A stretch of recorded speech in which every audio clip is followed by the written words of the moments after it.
Hey, what's up guys, and welcome back to the channel. Let me ask you something. Have you ever experienced something so strange, so unexplainable, it felt like reality itself glitched? Well, tonight, we're diving into the eerie world of glitch in the Matrix horror stories. Moments where the fabric of our reality seems to tear apart. From impossible coincidences to terrifying deja vu. These tales will leave you questioning everything. So now get comfortable, or maybe don't, and let's begin.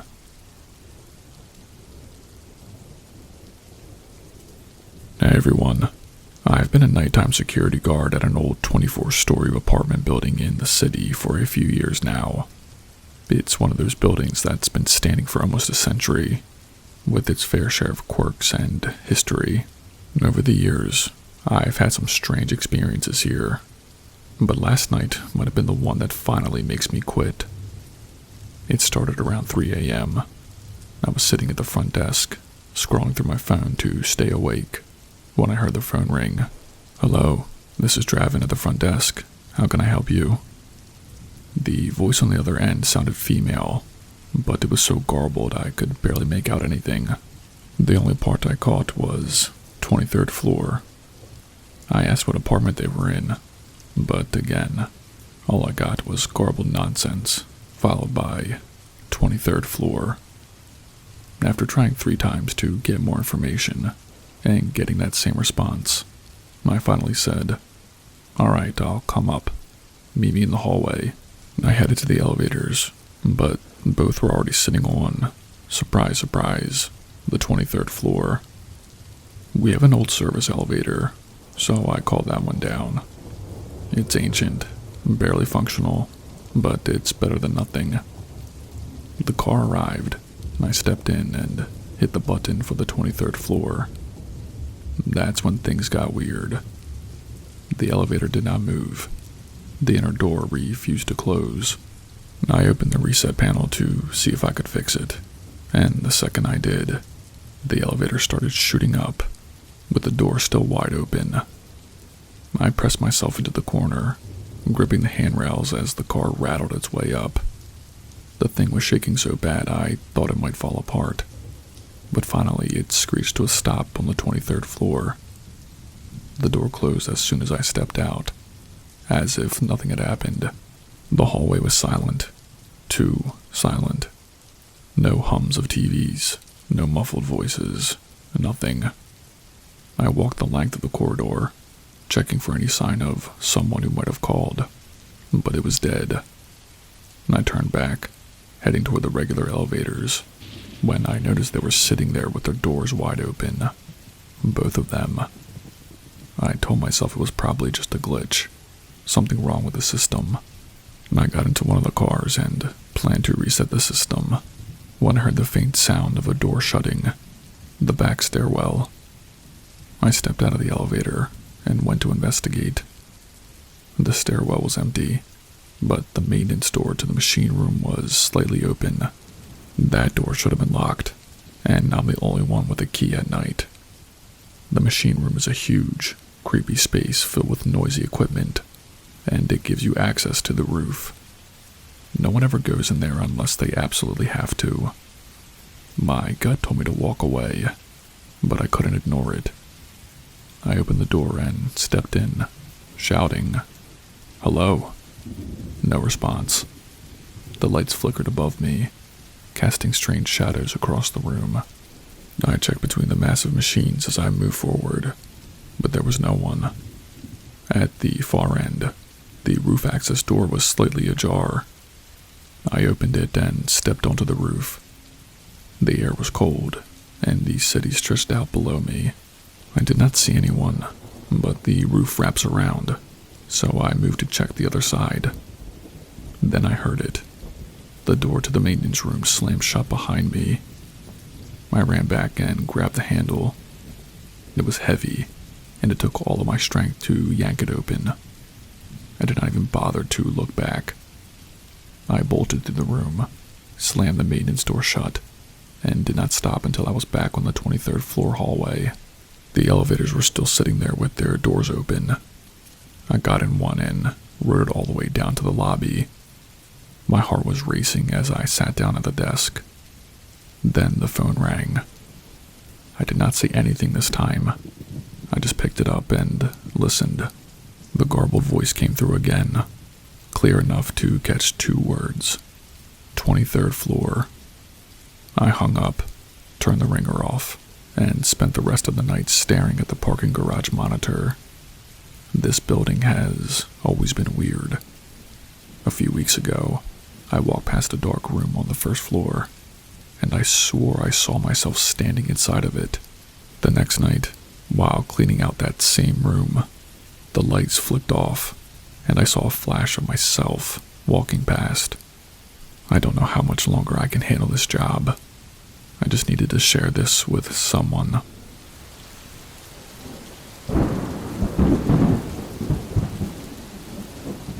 I had just turned 22 when my parents decided to sell our old house and move out to the country. They found a place on several acres of land, complete with a big shed not far from the main house.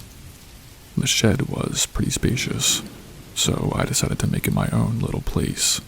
It wasn't perfect. I'd feel a little uncomfortable in there sometimes, like someone was watching me, but having my dog Rocky around made it manageable. He was a big, loyal mutt who never left my side. For the first 2 weeks, everything seemed fine. I spent most evenings on my computer while Rocky slept at my feet. One night, around midnight, I was working on something and felt the need to pee. I did not want to bother going inside the house, so I stepped outside to do my business. It was one of those stunningly clear nights where you could see every star in the sky, and I stood there for a moment, soaking in the view. That's when I heard the shed door slam shut behind me. The sound was so sudden and loud that I spun around instantly. The door wasn't just closed, it was shut tight.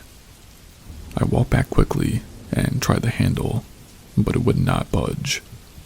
My first thought was the wind, but the air was completely still. Then, from inside the shed, I heard Rocky growling.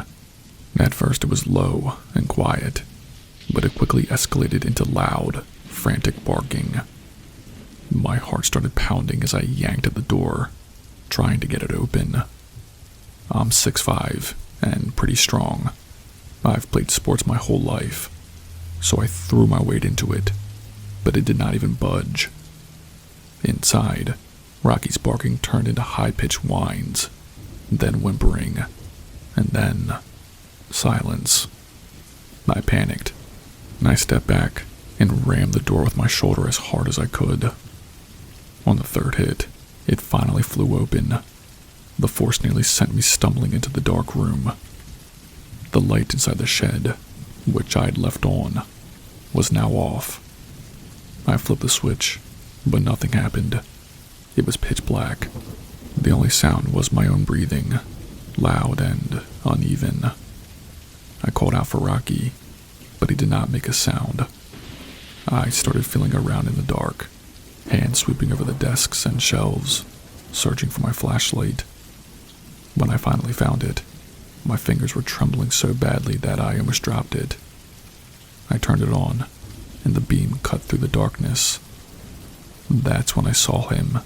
Rocky was in the farthest corner of the shed, wedged so tightly into it that he looked like he was trying to disappear into the wall. His eyes were squeezed shut, and his entire body was shaking violently. He wouldn't even open his eyes when I called his name. I moved toward him, and as soon as I got close, he suddenly launched himself at me. His paws clawed at my chest as he climbed into my arms. I've never seen him like that, completely terrified, as if he thought I was the only safe thing left in the world. I did not waste any time. I grabbed him and bolted out of that shed. I ran full speed to the house, slammed the door behind me, and did not stop until we were both inside. Rocky would not leave my side for the rest of the night, and I did not sleep. After that, he refused to go anywhere near the shed. Even if I tried walking toward it, He'd whine and tug at the leash to get away. I did not argue with him. I wasn't about to set foot in there again either. I don't know what happened in that shed that night. Maybe it was just my imagination, or maybe there was something else, something I can't explain. All I know is that Rocky and I both felt it, whatever it was. It's been years, and I still get chills just thinking about it. I haven't told my parents the full story, but they probably wouldn't believe me anyway. I'm just glad I had Rocky with me that night. If he hadn't been there, I don't think I'd have the guts to go back inside at all.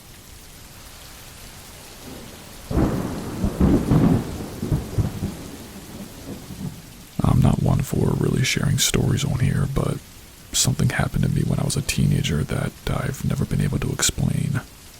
I figured this might be the kind of story that fits here, so here it goes. It all started with 2 dreams. The first dream was simple, but vivid. I was on the phone with an online friend I talked to a lot back then.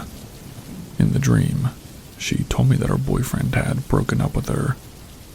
I don't know why, but I started singing a few lines of Seal's "Don't Cry" to cheer her up. She laughed, and I woke up feeling weirdly happy.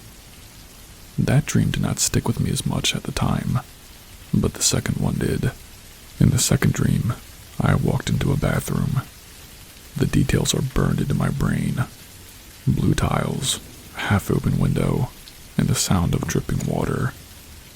I looked down into the bathtub and saw the lifeless body of a friend of mine from real life, floating face up. Her skin was pale, and her hair fanned out like something from a horror movie. I tried to scream, but my voice caught in my throat. That's when I woke up, drenched in sweat. I chalked it up to teenage hormones, or stress, or whatever. I did not think much about it during the day. But that night, everything changed. I logged into my computer like I always did after dinner, ready to waste time in some chat rooms and forums. As soon as I logged in, the online friend from my first dream messaged me. Her first words were, "You're not going to believe this. He broke up with me." I froze. It was word for word what she'd said in my dream. My stomach knotted as I typed back, asking if I could call her. She said no. She was not in the mood to talk. I remember staring at my screen, feeling this overwhelming sense that I was supposed to change something, but I did not know what. Then my phone rang. I nearly jumped out of my chair. It was my real-life friend from the second dream. My heart felt like it was about to explode as I picked up. She sounded normal at first, just talking about school and gossiping about mutual friends. I kept trying to convince myself it was just a coincidence, but then I heard it. A splash. It wasn't loud, but it was unmistakable. I felt a chill run through me. "Are you in the tub?" I asked, trying to keep my voice steady. "Yeah," she said casually. My hand started to shake. "What did you do?" I blurted out. There was a long silence on the other end. I could hear her breathing, the faint sound of water moving, and then, finally, she said, "I took a whole bottle of pills, chased it with mushrooms and vodka." I could not breathe. My mouth went dry. "Why would you do that?" I asked, my voice cracking. She sounded distant, like she was already slipping away. I just don't want to feel anything anymore." I panicked. I told her to stay there on the line, to keep talking to me, but I was already hanging up and dialing 911. I remember stumbling over my words when I told the dispatcher what was happening, but they understood enough. They promised me they'd send someone over. I called her back, and thankfully she picked up. I kept her talking as long as I could, even though her voice was getting weaker. She said she was scared, that she did not want to die anymore, but she couldn't stop what was happening. The paramedics got there just in time. When they found her, she was unconscious, but they managed to save her, She spent a while in the hospital and then went through therapy. Today, she's a mom to a beautiful little girl, and she's doing well. I've thought about that night so many times over the years. I don't know how to explain it. 2 dreams, one right after the other, both bleeding into reality. If I hadn't had those dreams, would I have picked up on the signs? Would she have called someone else? I'll never know. All I know is that sometimes life feels like it's trying to send you a message, and this time, I was lucky enough to listen.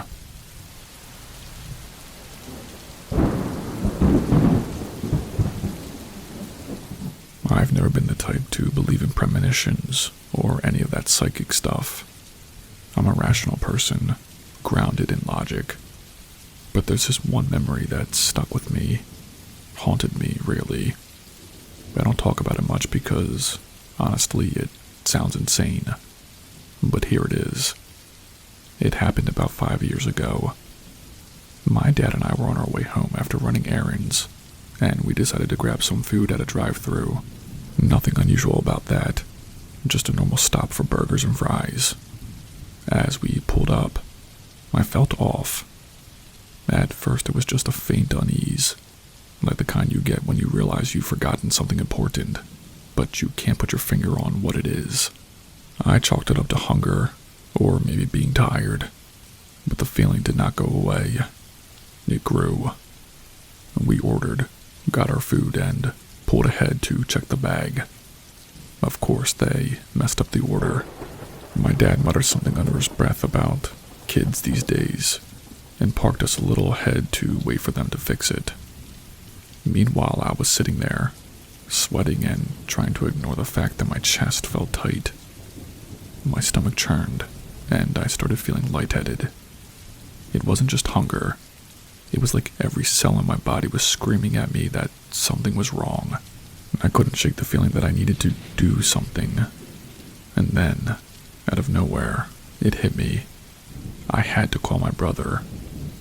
The thought was not logical, and I didn't even understand myself. My brother was supposed to be out with his friends, partying or something. Why would I need to call him? But the feeling was so strong, I could not ignore it. I grabbed my phone and dialed. It rang twice before he picked up, and his voice was shaky. "I was just trying to call you," he said, and my stomach dropped. I was in an accident. He started rambling about how his friends, who had been driving, had lost control of the car while showing off. They skidded off-road, and the car was banged up, but everyone seemed okay. Shaken, but okay. I don't know what overcame me, but I cut him off mid-sentence. "Get away from the car," I said, my voice sharp. He paused, confused. "What? Why?" "Just shut up and get away from the car. Now." I could hear him hesitating, his friends in the background laughing and calling him a coward. "Dude, what are you doing?" someone said, followed by a snicker. "It's fine, man." But my brother listened. He muttered something under his breath and walked away from the car. I could hear the sound of the gravel crunching under his feet as he moved. A few seconds later, it happened. There was a loud boom on the other end of the line, followed by shouting and chaos. My brother was yelling, his voice panicked. "The car's on fire. Holy shit." When it was over, he told me what had happened. His drunk friend had been trying to impress some girls by pulling off some stupid drift move. They'd hit a rock, which messed up the undercarriage and caused the engine to fail. While they were standing around the car, the driver had gotten back in, trying to start it again. That's when the engine burst into flames. The fire spread fast, engulfing the car in seconds. The driver managed to get out, but was badly burned. A couple of others who stayed too close were injured too. My brother was the only one who walked away with just a few scratches. He told me later that, when I called, he'd been standing inches from the hood. I've never experienced anything like that before or since. It's not like I had some vision. or knew exactly what was going to happen. I just felt it. The memory does not even feel like my own sometimes. It's like watching a movie of someone else's life. I don't know what to make of it. Maybe it was just a freak coincidence, or maybe there's more to it. I'll probably never know, but I'm glad I made that call.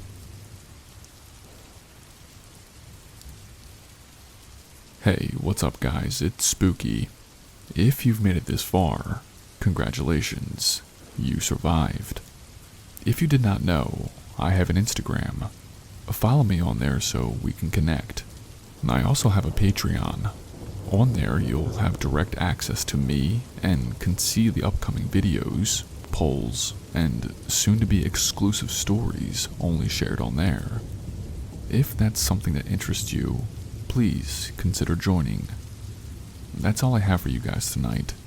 Stay spooky and I'll see you in the next video.